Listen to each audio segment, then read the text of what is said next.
Hey guys, I'm Maddie and welcome back to my channel. I have not done a what I've read this month since April. Almost a year, like 8 months ago. That is wild. But now we're going to do what I read in January, well, December and January. What I read in December and January. This is a long overdue video, but I'm very excited to film it and to chat about these books. To be honest, I'm not even sure how many I have. We'll figure it out as we go. Okay, so thankfully I was pretty consistent with tracking my books on Goodreads, so let's just pull it up. Okay, so the first book I finished, I also have a reading vlog about this, is A Court of Frost and Starlight. This is the A Court of Thorns and Roses novella. This follows them, like the inner circle, at Christmas time. It's a pretty feel-good book. I gave it 3.5 stars because it is so short and like not much happens. It's just basically them getting drunk and buying presents. I still had a good time reading it, but it was just meh in my opinion. Yes, I think you should read it to follow along in the series, and it's nice to see the characters kind of relaxed and when they're not on the brink of death. So that was nice, but it's just a cutesy little fine read. The next book I read was Bunny by Mona Awood. I also have another reading vlog about this book. It was so weird. What did I give it? I gave it 3 stars because quite frankly, I didn't really know what was happening, but I also had like somewhat of a good time reading it. Basically, it follows this girl. I don't even remember what her name is. What was her name? Samantha Mackey. We follow her when she's off at school and struggling to make friends and to fit in with female friendships and the friend group and trying to find guys. It's just such a weird book. You just need to read it. If you've read it, you get it, but it was kind of thrilling, but also just confusing as all get out. It's been compared to like The Heathers. Is that a show or like Broadway or something? Honestly, I don't know. But basically this group of girls that Samantha wants to get in with, they just call each other Bunny. They're kind of like mean girls. They're like, it's kind of like Barbie, like, hey Barbie, hi Barbie. That's what the bunnies are like. It's like, oh, hey Bunny. Oh, Bunny, you look so good today. What did you do last night, Bunny? Oh, I hung out with you, Bunny. Just that kind of dynamic. And they have this little get together at what they call the smut salon, and then they invite Samantha to come join them, and that's kind of when shit hits the fan. It just goes downhill from there.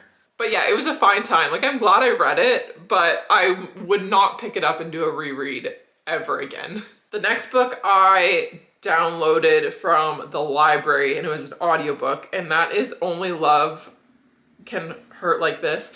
Every time I hear that, I think of the song, Only Love Can Hurt Like This. Yeah, I gave it 2 stars. I did not enjoy this book at all.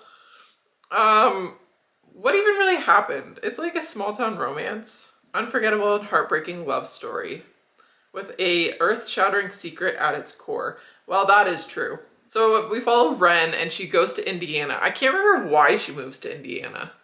Oh, Ren, she lives in England and then moves to Indiana to be with her dad and her stepmom just as a fresh start because she leaves her ex-fiance in England, and then she has this cutie little meet cute with the neighbor boy named Anders, but Anders is kind of like dark and mysterious and has this huge ass secret.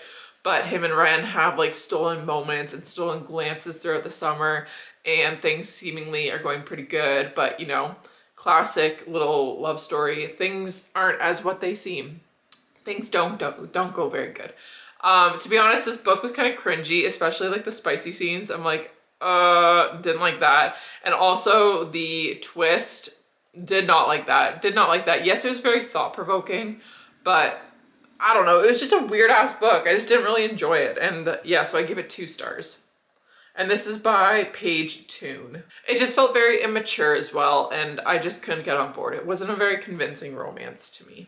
And also audiobooks. I'm trying to find my peace with audiobooks, but just listening to them almost takes away from the experience in my opinion, unless it's done very well. But it's hard for me to actually get into an audiobook. I much rather have the voices in my head and experience it with my own words, if that makes sense. But slowly I'm finding my way with them. Like the next book, this was a Christmas book. Actually, no, okay, scratch that. Rewind. The first Christmas book I read in December was How My Neighbor Stole Christmas by Megan Quinn. I'm counting this as a book read because I got, I think, like 3/4 of the way through, and then I DNF'd it. I did not like this book, did not like it at all. The premise was kind of cute. It's like a Grinch retelling, Grinch-inspired story. This girl comes back to this little small town to be with her sick aunt and to take care of her. And then there's the town grump named Cole, and then they're like rivals in this Christmas contest to become the town Krampus or something like that. It was just very immature, very, like, it just wasn't a good time. I know it was supposed to be like probably not taken very seriously and just have a cutie little fun time with a Christmas book, but it just did not do it for me. And the spice scene with the poor frickin' reindeers and the candy canes, I just could not get behind it. And like her name is Story and it was just kind of cringy. Little tidbit, I have never watched The Grinch. So if you have seen The Grinch, you'd probably get a lot more of the little innuendos, references than I did. It was still a fine time, but I was needing a Christmas book to talk about at book club at my public library. And after getting into this book, I'm like, oh yeah, this is not one. So then it just like lost my interest and I'm like, okay, I'm not wasting my time reading this book. Actually, I was listening to it. It was an audiobook. The narrators were really good. I did enjoy the narration of it, but like the actual content of the story, not for me. So that being said, I needed another Christmas book to talk about book club. So I listened to The Most Wonderful Crime of the Year by Allie Carter, and I gave this 4 stars. I knew nothing about it going into this story, but essentially what we follow are these two authors, 2 literary people who get invited to their favorite author's mansion and then she goes missing and they essentially have to find her. It's like a murder mystery. There is a lot more action and mystery in this book than I was expecting. I thought it was going to be like more romance, which there is like some romance kind of in it, but not really, I don't think. Maybe a little bit. I don't really remember much about this book either. I gave it 4 stars, but it wasn't very impactful. It was 4 stars because of what the book was, because it was a Christmas book and I finished it. But yeah, it was very thrilling and there was a lot more at stake than I was expecting going into this because I'm not a very like high stakes thriller kind of person, but I enjoyed this nonetheless. I don't really remember how it ends, to be quite fair, but it was a good time when I read it. I'm trusting myself who left the Goodreads rating. This is where shit picks up. Okay. A Court of Silver Flames. I was putting off reading this book for so long because I didn't want to leave Perithian and didn't want to leave these characters. So I was avoiding this book. And I also had other books, like the other Christmas books that I wanted to read first. But A Court of Silver Flames by Sarah J. Maas. This is currently the last book in the series that's been released. There are more to come. I think like 2 or 3 more are supposed to be released. But this is Nesta and Cassian's story. 5 freaking stars. The spice in this book takes the cake. It like makes the other books look like children's play. This was so good. And also the found friendships in it. And Nesta never really annoyed me in the other books. Some people are like so irritated by her. I never really felt that way. I really enjoyed her as a character and understood her. And in this book, you just really fall more in love with her and Cassian. And then we also get to see like Reese and Feyre, little glimpses of them and what they're up to in their lives. It was just so good. This is my favorite book. It is hefty, but yeah, this was probably my favorite book of the series. If not, I also really loved A Court of Frost and A Court of Mist and Fury, the second book, the teal one. That chef's kiss, but this one pretty close, pretty comparable, I would say. I enjoyed every bit of it. I really want to do a reread of A Court of Thorns and Roses. Good old time reading that book. Next one. This was a fun one too. Not as good as I was expecting. Let me just show you. That is Swift and Saddled by Lila Sage. This is the second book in a Rebel Blue Ranch novel. The third one, Lost and Lassoed, I think just came out, was just released, or was there another one? Yeah, Lost and Lassoed just came out last year, and then Wild and Wrangled is coming out in April, which I'm very excited to read that. This book was just fine. It was 3.75 stars for me. It was a good time. It was a cutie little small town romance. I really did not like Ada though. She just kind of annoyed me, and I was like, just get over yourself there, lady. But what family? The Ryder family. I love the Ryder family. I love them. I love them so much. They can do no wrong. But yeah, Miss Ada Hart kind of got on my nerves a little bit. I'm not even gonna lie. But it was a cute book. I just am a sucker for small town cowboy romances. So with that, you can't really go wrong. But what is Wes? Weston is the happy guy. Oh yeah, Weston is like the Joker. Everyone loves him. And then Ada is hired as an interior designer for his little dude ranch thing that he's got going on. And then they have one night stand in the bar, and then they finally meet, and they're like, oh boyo. And it's like, just going up from there. It was a fine book. It was fine. I read it so fast. These are just so easy to get through. Next book. Oh, this was a fun one. This was another audiobook that I loved because of the narrators, and that is Lights Out by Navessa Allen. 4 stars. This is a dark romance. He's a stalker. Okay, so he is a masked influencer, a masked social media person. He like posts thirst traps but wearing a mask, so you don't know who he is, you don't know what his identity is. And then our main chick is like obsessed with him and loves his content and always comments, and then one thing leads to another and he starts stalking her. Ah, how sweet. But like not in a scary stalking way, but like a sweet stalking way. Like he taps into the cameras at her work at a hospital because she's a nurse. So he taps into the cameras and sees that she's having a hard day at work. So he breaks into her car and like offers to drive her home. Wearing the mask. Oh, it was so good. It was so fun. 4 stars for that. Mafia Ties. There is a next book coming out. What's it called? Caught Up. And I think that follows one of her family members. What are their names? Josh. Josh is his name. And Allie. Josh and Allie. That's their names. Yeah, it's been compared to like Butcher and Blackbird, Haunting Adeline, Touch Her and Die kind of tropes. Oh, he's very protective over her too. That's very sweet.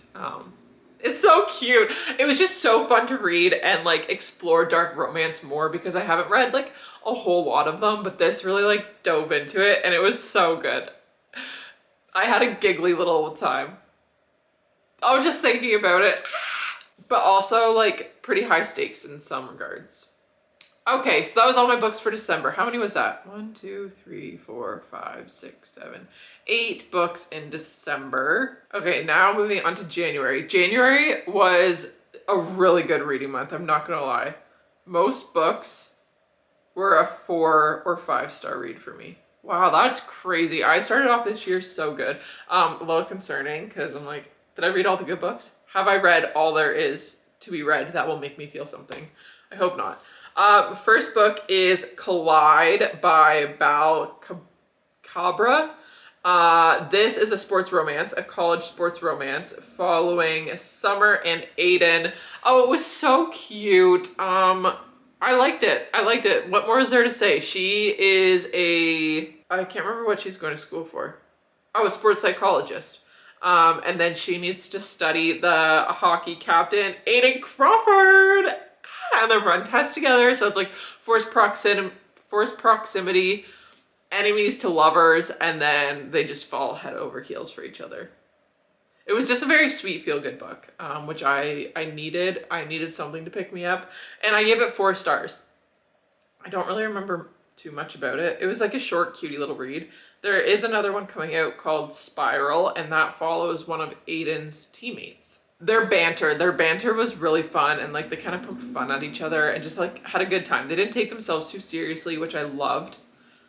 Oh, next book I loved, and that is Scarred by Emily McIntyre, and this is the second book in the Never After series. Oh, they're fractured fairy tales, so this one is like based off of Scar from The Lion King, hence why it's called Scarred. 4.25 stars. 4.25, easily such a fun little book. It's not like a direct retelling of the fairy tale, but you have like Scarred and Mufasa. What is it? It's like a royal regency, a royal family, and this one chick is supposed to be betrothed to Mufasa, but then she falls in love with Scar, and then they're like trying to figure it out. That's not actually their names in the book. What are their names? I am so bad with, oh, Tristan and Michael. So Tristan is Scar, and he also has a big scar on his face that we learn out about later. And what's her name? Sarah, yeah, little Sarah. But oh my gosh, the spice in this book, the banter between the two of them, the angst, the longing, the groveling. Oh, it was so good. I just love royal families and like castle settings and princes, and it was just such a good time. Found family, rebelling. It was so good. That book just made me feel so happy and so giddy, and oh, it's dark. It is dark. Beware. Beware. There are some gruesome little parts to it, but so fun. Okay, so then after that, I'm like, well, I loved this book in the Never After series, so now I would like to read all of them. So the next one I tried to listen to, the audiobook, was Crossed, which is Never After number 5. I did not finish this. It is supposed to be the Hunchback of Notre Dame fractured fairy tale.